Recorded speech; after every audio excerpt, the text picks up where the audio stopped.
Welcome to the deep dive. Today, we're looking at something most of us probably do without thinking, swallowing. Right.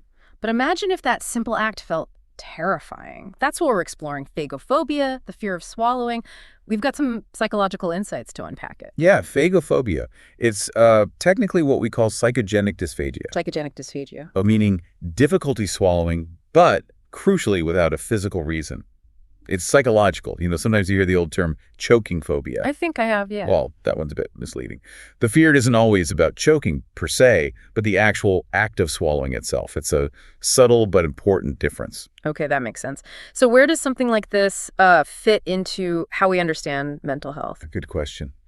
In the DSM-IV system, it falls under specific phobias. Specific phobias like spiders or heights. Exactly.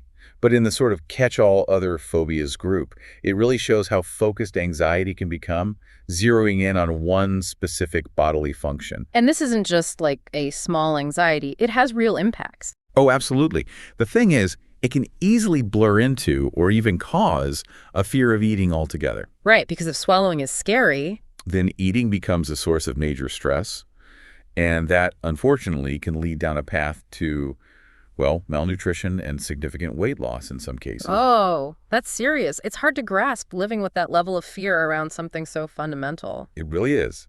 And even in, let's say, milder forms, people might restrict their diet quite dramatically, maybe only eating very soft foods or even just liquids. So it shapes their whole daily life, their choices. Definitely. It puts real limits on things. You mentioned that older term choking phobia. How did we get from that to understanding it as phagophobia? Well, there was, I think, a review back in '94 that used that term. But then just a few years later, around '97, research really started to nail down the difference The difference being. between fearing the swallowing mechanism failing versus fearing your airway getting blocked, actually choking. That distinction was pretty key for getting the diagnosis right. So it's very specific, not just general anxiety around food or meal times. Does it connect to other swallowing issues? Yes, it fits into that broader category we mentioned earlier, psychogenic dysphagia. There was work back in the late '80s published in Psychosomatics highlighting how our psychological state can directly impact swallowing. It's still kind of amazing, isn't it, that something so, well, automatic can be disrupted by our thoughts or fears. It is pretty remarkable. And we see it play out. There are case studies. I remember one from the Turkish Journal of Pediatrics in 2006. Even in kids. Yes, illustrating how it can manifest.